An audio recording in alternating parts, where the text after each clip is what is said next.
El eco de la acusación todavía resonaba en los muros de la casa grande como un trueno que no se disipa. En el capítulo anterior, la llegada de la Santa Hermandad había interrumpido el almuerzo familiar, dejando a todos paralizados. Ana, la doncella más joven, temblando pero decidida, había señalado con el dedo a Úrsula, diciendo que fue ella quien envenenó a Julio Gálvez de Aguirre. Nadie respiró, nadie habló, y en ese silencio, el pasado de toda una familia se desmoronó como un edificio construido sobre mentiras.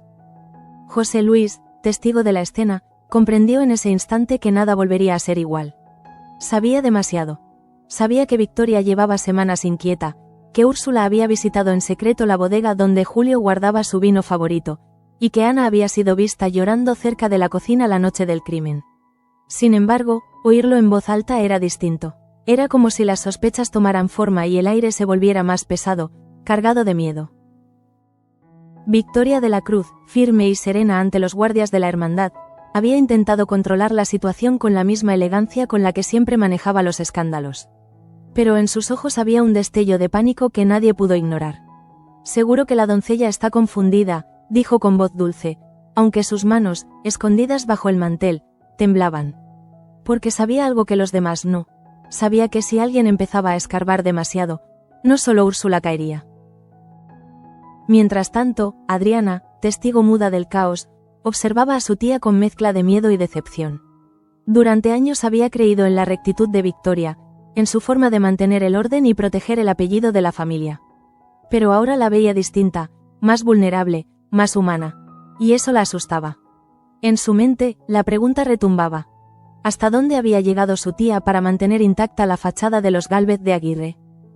Esa misma noche, la Santa Hermandad se llevó a Úrsula. La arrastraron por el pasillo principal, ante la mirada de todos, mientras la mujer gritaba que era inocente, que la verdadera asesina era Ana. Su voz, rota y desesperada, rebotaba en las paredes cubiertas de retratos familiares, como una súplica inútil dirigida a los muertos. Nadie se movió, nadie se atrevió a interceder. Solo Luisa, desde un rincón, cerró los ojos, incapaz de soportar la humillación ajena. Al amanecer, la casa grande amaneció en silencio. No había olor a café ni el sonido habitual de los pasos de Úrsula en el corredor. La ausencia de esa rutina era más aterradora que cualquier grito. José Luis entró en la cocina y encontró a Ana llorando, con la mirada perdida. «No tuve elección», murmuró ella. «Si no lo decía, me habrían culpado a mí». Pero sus palabras no traían alivio, solo más confusión. Mientras tanto, en el despacho, Victoria aguardaba la llegada de Alejo. Lo había citado con urgencia. Cuando él entró, notó el aire cargado de incienso, un truco que la duquesa usaba siempre que necesitaba parecer serena. «Han cometido un error», dijo Victoria sin rodeos. Alejo la miró en silencio. No creía en errores, creía en causas. «¿Y si no lo es?», preguntó con calma. La duquesa no respondió, se limitó a mirar por la ventana, hacia los jardines donde Julio solía pasear. Por primera vez, la culpa pareció tener rostro. Alejo abandonó la casa grande sin despedirse. Caminó hasta los establos, donde encontró a Luisa esperando noticias. Ella le preguntó si era cierto lo de la detención. Él asintió. «Úrsula ha caído», murmuró. Y con ella, tal vez, la última pieza del secreto de Victoria. Luisa bajó la mirada. Sabía que todo esto era solo el principio, y que detrás del nombre de Úrsula se escondía una verdad más grande, una que podía destruir a todos. Justo entonces, un sonido lejano interrumpió el silencio del valle. Un carruaje se acercaba, levantando polvo en el camino que conducía a la casa grande. Nadie esperaba visitas. José Luis fue el primero en asomarse por la ventana. Cuando vio el emblema grabado en la madera del vehículo, el corazón le dio un vuelco. Reconoció aquel escudo, los Gálvez de Aguirre, y el hombre que descendió del carruaje, con el rostro curtido por los años y la mirada de quien regresa para ajustar cuentas, no era otro que Bernardo Gálvez, hermano del difunto Julio.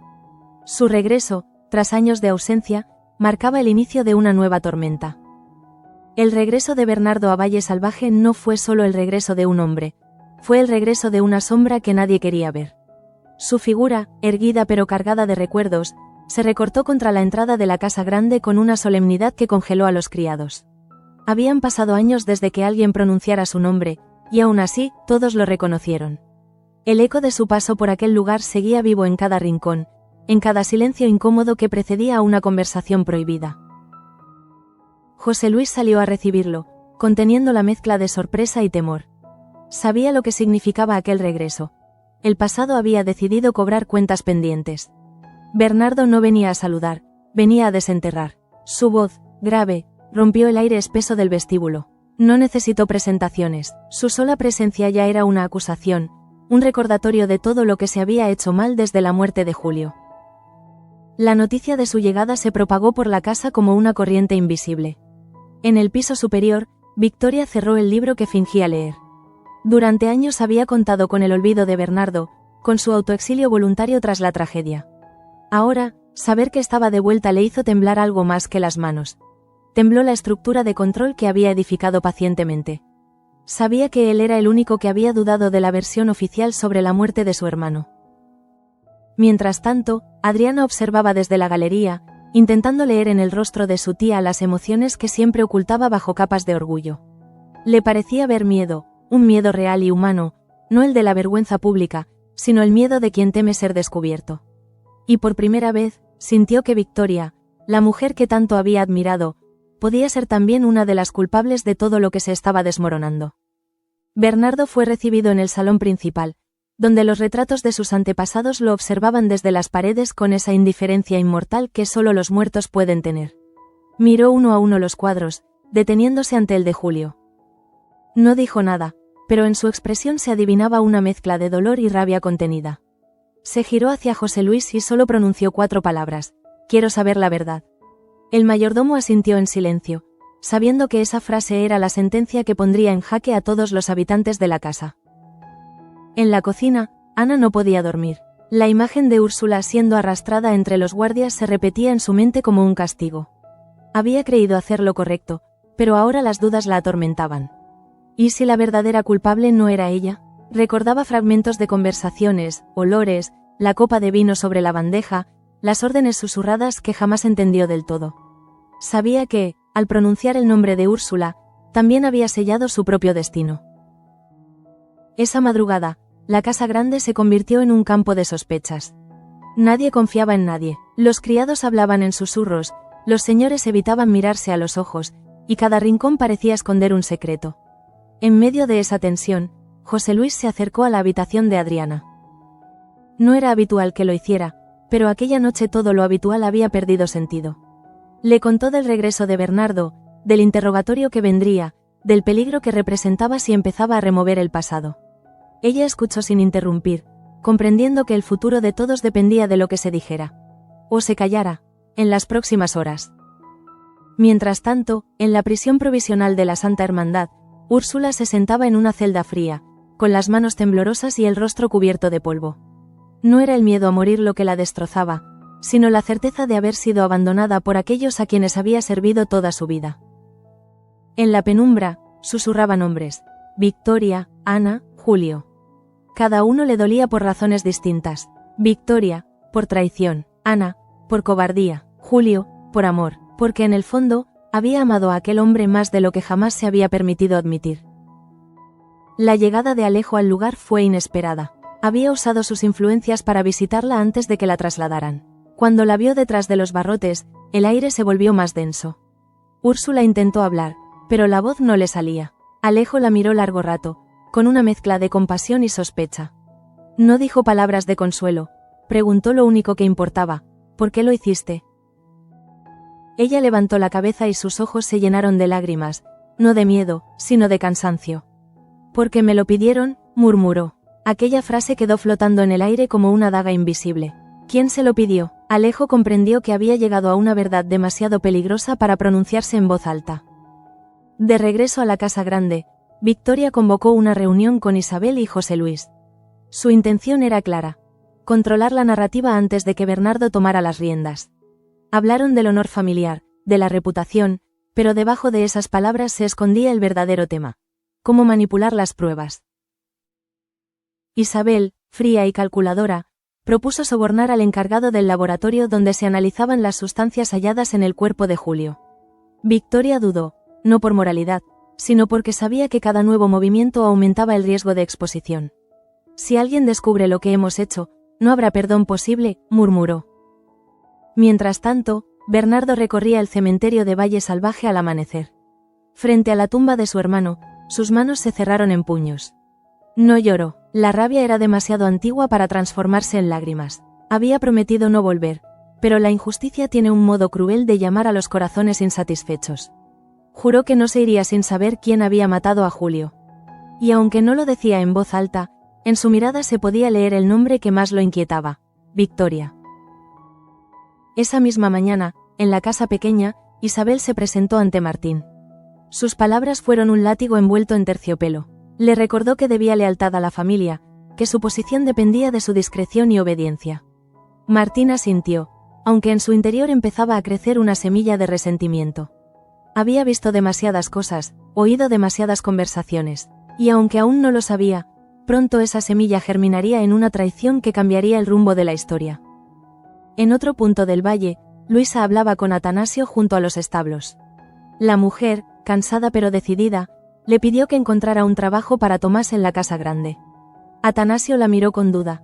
Sabía que nada en Luisa era casual. Ella, sin embargo, no explicó más.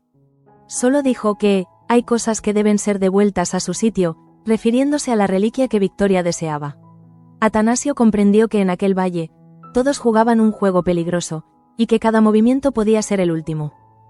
En paralelo, Rafael, ajeno a los detalles más oscuros, se debatía entre la lealtad a su apellido y el creciente afecto que empezaba a sentir por Adriana.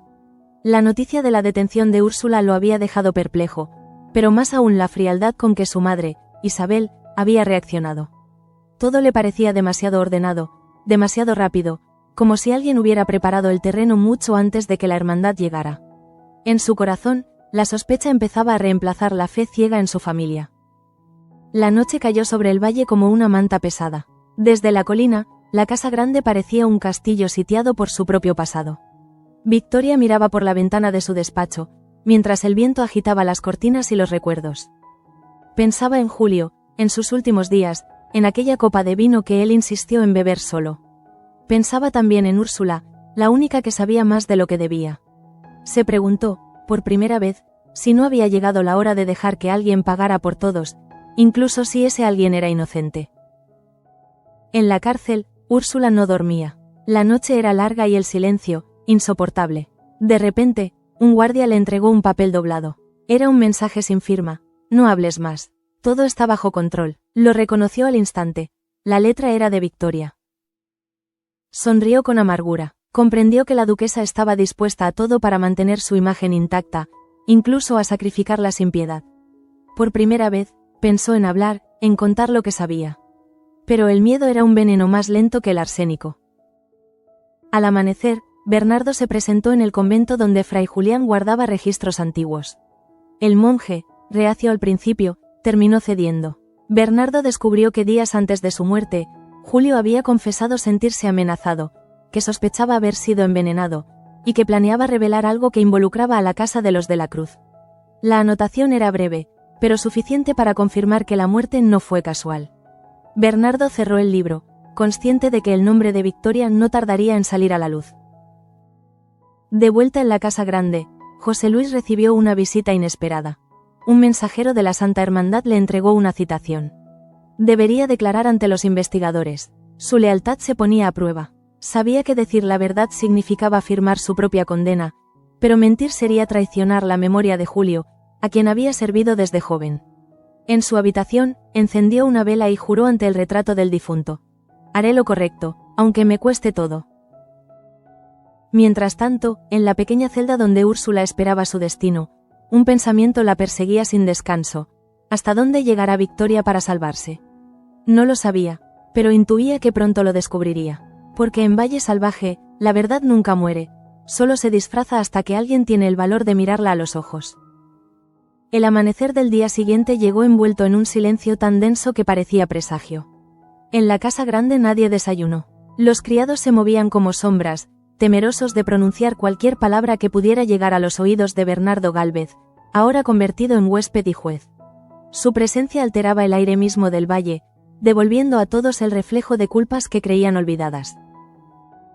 Bernardo comenzó su propia pesquisa con una precisión casi militar. Visitó cada estancia donde su hermano había pasado las últimas horas de vida, observó las copas alineadas en la cristalería, el tapete aún manchado de vino oscuro, las botellas numeradas en la bodega. José Luis lo acompañó, en parte por deber, en parte por miedo. Cada detalle podía revelar una historia que ninguno deseaba contar. El eco de los pasos de ambos resonaba en las losas, lento, inexorable. En su mente, José Luis repasaba los años de servicio. Recordaba la noche en que Julio cayó enfermo y cómo Victoria le ordenó guardar silencio sobre la copa rota. En aquel entonces había creído proteger la paz familiar, pero ahora comprendía que quizá protegió un crimen. La culpa, dormida durante tanto tiempo, despertaba con una fuerza insoportable, quemándole el pecho en cada respiración. Adriana observaba desde el ventanal del corredor superior el recorrido de Bernardo. Había algo en su mirada que la inquietaba. No era venganza, era justicia. Y eso lo hacía más peligroso, porque los justos no se compran. Sabía que si él decidía descubrir la verdad, nada podría detenerlo, ni las alianzas de su tía ni los secretos de la familia Salcedo. Por primera vez, deseó poder advertirle, pero las palabras se le quedaron atrapadas en la garganta. Victoria, encerrada en su despacho, releía una y otra vez la nota que había enviado a Úrsula. Le temblaban los dedos al recordar la servidumbre silenciosa de aquella mujer, su fidelidad inquebrantable. ¿Había sido error mantenerla tan cerca? En el fondo sabía que Úrsula guardaba demasiados recuerdos de su pasado con Julio, confidencias que podían volverse veneno si eran pronunciadas ante un tribunal. El poder nunca había sido tan frágil como aquella mañana.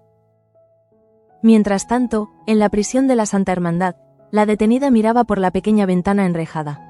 Afuera, el sol apenas iluminaba las montañas, pero en su interior todo era sombra. Pensaba en Bernardo, en su regreso, y comprendía que el tiempo de callar se terminaba. Si hablaba, tal vez moriría, si callaba, moriría igualmente, pero de vergüenza. En su mente se formaba una decisión que pronto cambiaría el curso de la historia. Al caer la tarde, un segundo carruaje apareció en el camino del valle. El cochero traía una carta sellada con el emblema de Madrid. El sobre, dirigido a la Santa Hermandad, contenía la orden de trasladar a Úrsula a la capital para una revisión judicial superior. En apariencia, era un trámite. En realidad, era una maniobra de Victoria para alejarla antes de que Bernardo o José Luis pudieran visitarla de nuevo. La duquesa había movido sus hilos con la precisión de quien teje una tela de araña sobre una herida abierta. José Luis recibió la noticia con desconcierto. Entendió al instante que la carta significaba la desaparición definitiva del testigo principal. Decidió entonces actuar por cuenta propia. Esa noche, mientras el resto de la casa dormía, salió con un farol hacia el monasterio de Fray Julián. El viejo monje lo esperaba. Había sido el confesor de Julio y poseía copias de documentos que nadie debía leer. Entre ellos, un testamento inconcluso y una lista de nombres, entre los cuales aparecía Úrsula. El secreto era más profundo de lo imaginado. Fray Julián le habló con voz grave. Hay pecados que no se absuelven en vida, hijo. José Luis bajó la cabeza. Sabía que aquellas palabras eran un aviso, no una absolución. Guardó los papeles bajo su abrigo y regresó al amanecer, exhausto, sintiendo que cada paso sobre el suelo húmedo lo acercaba al abismo. En su mente solo repetía una frase. Si Bernardo ve esto, el valle arderá. Bernardo, por su parte, se hospedó en una de las habitaciones de invitados, aunque su descanso era una farsa. Cada noche repasaba las conversaciones del día, los gestos, los silencios. Percibía en Victoria una calma impostada, en Isabel una hostilidad apenas disimulada, en José Luis un peso de conciencia que no tardaría en quebrarse. Sabía que no necesitaba pruebas materiales, bastaba con la grieta humana, esa fisura donde la verdad se filtra sola. Mientras tanto, Adriana se debatía entre la lealtad familiar y la sensación creciente de asfixia. En los jardines, bajo la luna, se descubrió deseando que Rafael la rescatara de aquel lugar. Pero Rafael no llegaría. También él estaba atrapado en su propio linaje. Así, sola, comprendió que la libertad no se hereda, se conquista. Y ese pensamiento, aunque pequeño, encendió dentro de ella una chispa de coraje. Luisa, ajena a los planes de los nobles, seguía preparando el terreno para Tomás. En la taberna del pueblo hablaba con Atanasio y con dos antiguos criados de la casa grande. Susurros, monedas, promesas. Todo servía para abrir una puerta en el laberinto del poder. Ella no lo hacía por ambición, sino por redención. Sentía que la reliquia que Victoria codiciaba debía ser devuelta al santuario, como si en ese gesto pudiera limpiar años de pecado acumulado sobre las tierras del valle. Esa misma noche, mientras las campanas del convento marcaban las 11, un viento fuerte azotó las ventanas de la casa grande. Victoria se levantó, inquieta, y caminó hasta el balcón. En la oscuridad vio a Bernardo encendiendo una lámpara en el patio. Sus miradas se cruzaron por un segundo. No hubo palabras, solo una promesa muda de enfrentamiento. Sabían que tarde o temprano, uno de los dos tendría que caer. A la mañana siguiente, el valle despertó con rumores. Algunos decían que Úrsula había intentado escapar, otros, que la habían trasladado antes del amanecer. Nadie confirmaba nada. José Luis buscó información entre los guardias, pero la única respuesta fue un silencio cargado de miedo. Comprendió que la duquesa había ganado una batalla, no la guerra. Porque la ausencia de Úrsula no borraba las sospechas, solo las multiplicaba. En los pasillos, Victoria intentó recuperar su control habitual. Ordenó limpiar el salón principal, reabrir las persianas, preparar un almuerzo en honor a Bernardo. Quería demostrar normalidad, pero cada gesto era una declaración de poder. Los criados la observaban con mezcla de respeto y terror. Adriana la ayudó a colocar los cubiertos, notando cómo el brillo del metal reflejaba los temblores de su mano. Aquella mesa reluciente era el escenario de una farsa. Durante el almuerzo, el silencio fue más elocuente que las palabras.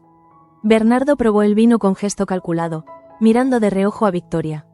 Ella sostuvo su mirada, desafiante, como quien juega la última carta. José Luis apenas comió, cada sorbo le sabía a culpa. Cuando el reloj del comedor marcó las 2, Bernardo dejó su copa y pronunció despacio: «Este vino tiene el mismo aroma que aquel con el que murió mi hermano». Nadie respiró, la frase quedó suspendida en el aire, un latigazo de verdad imposible de refutar. Después de esa declaración, Bernardo abandonó la mesa sin mirar atrás. Victoria permaneció inmóvil, con el rostro pétreo. Dentro de ella, sin embargo, algo se resquebrajó. Sabía que su adversario ya no necesitaba pruebas. Tenía intuición, y la intuición de un hermano vale más que cualquier documento. Isabel la observó con desprecio silencioso, consciente de que la duquesa había perdido el dominio. Y en la galería, Adriana sintió miedo por todos. Esa tarde, un mensajero llegó desde Madrid con otra carta, esta vez dirigida a Bernardo. El sello era del Ministerio de Justicia. Dentro, una nota informaba que un miembro de la Santa Hermandad había muerto en circunstancias sospechosas tras el traslado de Úrsula. El documento mencionaba un posible encubrimiento y ordenaba la reapertura inmediata del caso. Bernardo sonrió con amargura. El destino, al fin, le ofrecía una grieta por donde entrar. El sonido de la lluvia comenzó a golpear los cristales. En el despacho, Victoria rompió su abanico de marfil entre las manos. Por primera vez, el miedo fue visible. Comprendió que los hilos que movía ya no la obedecían. La tela de araña se había vuelto contra la araña. Y mientras afuera las campanas del pueblo anunciaban el toque de queda, dentro de la casa grande nacía una nueva tormenta, una que arrasaría con todo lo que aún quedaba en pie. La noticia del guardia muerto corrió por el valle como una sombra. No hubo necesidad de anunciarla. Se sintió en el aire, en los rostros tensos, en el rumor que subía desde el pueblo hasta las ventanas de la casa grande. Era la confirmación de lo que todos temían, que el caso de Julio no era una vieja historia, sino una herida abierta que empezaba a sangrar de nuevo. Bernardo pasó la noche entera sin dormir. En su escritorio, rodeado de papeles y notas, unió cabos con precisión de cirujano. Cada nombre, cada fecha, cada gesto cobraba sentido. Comprendió que Úrsula había sido solo un peón, una víctima más en un tablero movido por manos nobles y culposas. Su ira se templó en silencio. Sabía que el momento de enfrentar a Victoria había llegado, pero también sabía que no podía hacerlo sin pruebas visibles. A las primeras luces del amanecer, el mayordomo José Luis fue convocado a declarar ante la Santa Hermandad. En el camino hacia la capilla donde se reunían los investigadores, el hombre caminaba como si cargara cadenas invisibles. Sabía que aquel interrogatorio no era solo formalidad, era el juicio de su propia conciencia. Llevaba bajo la chaqueta los documentos de Fray Julián, las notas donde Julio había dejado constancia de su temor. En su pecho, el corazón golpeaba con un ritmo irregular, mezcla de miedo y deber. Mientras tanto, en la casa grande, Victoria recibió la visita de Isabel. Ninguna palabra amable, solo reproche y cálculo. Isabel, que había tolerado los excesos de su cuñada durante años, comprendió que el reinado de Victoria se desmoronaba. Le sugirió huir a Sevilla, vender las tierras, callar, Pero la duquesa se negó. No por orgullo, sino por desesperación. Sabía que abandonar Valle Salvaje sería aceptar la culpa. Y para Victoria, el reconocimiento de la culpa era peor que la muerte. En la sala de interrogatorios, José Luis se enfrentó a 3 hombres vestidos de negro. Las velas temblaban bajo el aire pesado del mediodía. Le preguntaron sobre la noche del crimen, sobre la copa rota, sobre la servidumbre. Él respondió con frases breves, pero cada palabra pesaba más que el silencio. Cuando le mostraron el registro del convento, no pudo más. Admitió que Julio había expresado miedo a ser envenenado. En ese instante, la mentira colectiva comenzó a resquebrajarse. De regreso en la casa, Bernardo esperó. Sabía que la verdad viaja más rápido que los mensajeros. Cuando José Luis regresó, sus ojos lo dijeron todo. No había vuelta atrás. Se encerraron en el despacho y abrieron juntos los documentos. Las notas mencionaban reuniones secretas entre Victoria y Julio pocos días antes de su muerte. Había un detalle que lo cambiaba todo: la bodega. El veneno había sido mezclado en un vino reservado para celebraciones, pero no por las manos de Úrsula. Por alguien que conocía cada rincón de la casa. Bernardo se levantó de la silla y caminó hacia la ventana. La lluvia caía sobre el patio, arrastrando hojas y barro. El crimen no fue de pasión, pensó. Fue de poder. La conclusión lo estremeció, porque en Valle Salvaje el poder siempre tenía nombre de mujer. Decidió entonces bajar a la bodega, solo, sin testigos. Allí, entre las sombras, halló lo que buscaba. Una botella idéntica a la que Julio había usado, con un sello roto y el aroma aún penetrante de almendra amarga. Era el olor del arsénico. Esa noche, la casa grande se convirtió en un escenario silencioso de conspiraciones. Adriana se cruzó con Bernardo en el pasillo y comprendió, sin palabras, que él había descubierto algo. El miedo la paralizó. Sabía que si su tía caía, caería todo lo que quedaba del apellido de la Cruz. Pero también entendía que sin justicia, el nombre no significaba nada. La dualidad la desgarraba, como una cuerda tensa entre el amor y la lealtad. José Luis, incapaz de soportar el peso del secreto, buscó refugio en la pequeña capilla del jardín. Se arrodilló frente al altar y rezó sin palabras. No pedía perdón, pedía valor. Valor para decir lo que debía decir, aunque el eco de su confesión derrumbara siglos de silencio. El sonido del trueno afuera pareció responderle, recordándole que la tormenta, una vez iniciada, ya no se detiene.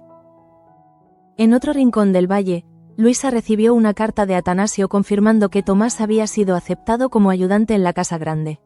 La noticia la llenó de alivio y culpa a la vez. Sabía que abrir esa puerta significaba permitir el robo de la reliquia, pero también intuía que el objeto guardado en el sótano tenía más valor que el oro. Era una pieza vinculada al crimen de Julio. Todo estaba entrelazado, como si el destino jugara con ellos desde una altura cruel. Al día siguiente, Bernardo reunió a todos en el salón principal. La escena recordó a los antiguos juicios familiares. Rafael, Irene, Isabel, Victoria, Adriana y José Luis ocuparon sus asientos en torno a la larga mesa. Afuera, el cielo se cubría de nubes. Bernardo colocó sobre la madera la botella hallada en la bodega. Nadie se movió. Su voz sonó firme, sin gritar. Explicó el hallazgo, el veneno, las fechas. Cada palabra era un golpe. Cuando mencionó el nombre de Victoria, el aire se rompió en 1000 pedazos. La duquesa intentó mantener la compostura, pero su rostro la traicionó. Las manos le temblaban y el abanico cayó al suelo con un sonido hueco. Nadie la defendió, ni Isabel, ni Rafael, ni siquiera Adriana. Bernardo, implacable, terminó su acusación con una frase que resonó como sentencia. Julio no murió solo. Lo ayudaron a morir. Aquellas palabras no necesitaban más explicación. Después del enfrentamiento, Victoria se retiró a su habitación. No lloró. La duquesa no lloraba. Caminó hasta el espejo, observó su reflejo y vio en él a una desconocida. Una mujer envejecida por el miedo. Recordó los días en que controlaba todo con un gesto, en que las familias se inclinaban ante su autoridad. Ahora, ese poder se disolvía como tinta en el agua. Por primera vez, sintió compasión por sí misma, una compasión que dolía más que la culpa. Mientras tanto, José Luis fue citado nuevamente por la hermandad. Esta vez debía entregar los documentos que poseía. Dudó, sabía que con esa entrega sellaría la caída definitiva de la casa grande. Pero también sabía que Julio merecía reposo. Al salir, cruzó el jardín y vio a Adriana mirando hacia la colina. Su silencio fue un pacto. Ambos entendían que el precio de la verdad era la pérdida de todo lo amado. En el convento, Fray Julián escribió una carta dirigida al obispo. En ella, relató las confesiones recibidas y la evidencia del veneno. Sabía que sería su última intervención antes de ser silenciado, pero su fe le dictaba que ninguna alma podía descansar sobre la mentira. Esa carta, enviada en secreto, se convertiría en el detonante de los acontecimientos que cerrarían el destino del valle. Esa noche, Bernardo recibió un mensaje anónimo. Hay alguien que quiere hablar antes de morir. Sin dudarlo, acudió a la prisión. En la celda, encontró a un guardia agonizante, el mismo que había escoltado a Úrsula. Entre espasmos, el hombre murmuró que el traslado nunca llegó a Madrid, que la mujer fue interceptada en el camino por hombres con el emblema de la familia de la Cruz. Antes de morir, alcanzó a pronunciar 3 palabras. Victoria la ordenó. Luego, el silencio definitivo. Bernardo salió al amanecer con el rostro endurecido. El valle, cubierto de niebla, parecía contener la respiración. En su mente solo había una certeza. El tiempo del perdón había terminado. A lo lejos, las campanas del convento repicaron 3 veces, como si anunciaran el fin de una era. La casa grande, imponente y solitaria, aguardaba la confrontación final. El amanecer del siguiente día trajo consigo un aire denso, cargado de una tensión casi sagrada. El valle entero parecía saber que algo estaba a punto de romperse. En la casa grande, los criados se movían sin rumbo, como si temieran que hasta el sonido de sus pasos pudiera despertar la furia contenida entre las paredes. Nadie sabía con certeza qué haría Bernardo, pero todos presentían que el final se acercaba. Bernardo, tras una noche sin descanso, se vistió con el luto que nunca había abandonado desde la muerte de su hermano. En el pecho llevaba la carta del guardia moribundo y la botella hallada en la bodega. 2 objetos, 2 verdades, 2 condenas. Salió al pasillo con paso firme. A cada paso, el eco parecía acompañarlo como si los fantasmas de los Gálvez lo siguieran en silencio, aprobando la justicia que por fin alguien estaba dispuesto a cumplir. Victoria lo esperaba en el salón principal. No pidió intermediarios, no quería testigos, aunque sabía que la casa entera escucharía. Llevaba el cabello recogido con una elegancia quebradiza y un vestido oscuro que ya no imponía respeto, sino agotamiento. Cuando Bernardo entró, ambos se miraron con esa mezcla de odio y reconocimiento que solo los hermanos pueden compartir, aunque no lo sean de sangre. Había en ellos la comprensión muda de que el otro representaba todo lo que uno quiso destruir. El aire olía a cera derretida y a rosas marchitas. Victoria fue la primera en hablar, con la voz más serena de lo que parecía posible. No negó el crimen, tampoco lo confesó, simplemente reconoció que nada de lo que hizo fue por maldad, sino por miedo. Miedo a perder el control, miedo a que los secretos de la familia se hicieran públicos, miedo a ver derrumbarse el nombre de la Cruz después de siglos de dominio. Bernardo escuchó sin moverse, con los ojos fijos en ella, como si ya no necesitara oír más. Cuando él le mostró la carta del guardia, Victoria palideció.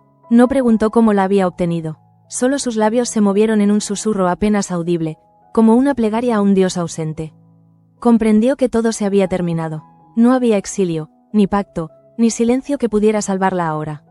Durante un instante, el orgullo que la había sostenido toda su vida se quebró, dejando paso a algo parecido al arrepentimiento. No lloró, pero sus ojos se humedecieron con una dignidad trágica. En el mismo instante, José Luis llegaba desde la Santa Hermandad con la orden de arresto. No había forma de impedirlo. El mayordomo, temblando, comprendió que se había convertido en el verdugo involuntario de la mujer que había servido toda su vida. Sus manos, acostumbradas a sostener bandejas y secretos, ahora sostenían la verdad escrita con tinta negra. La ley pedía justicia, pero su alma solo pedía piedad. Victoria lo miró por última vez con un gesto que era mitad perdón, mitad desprecio.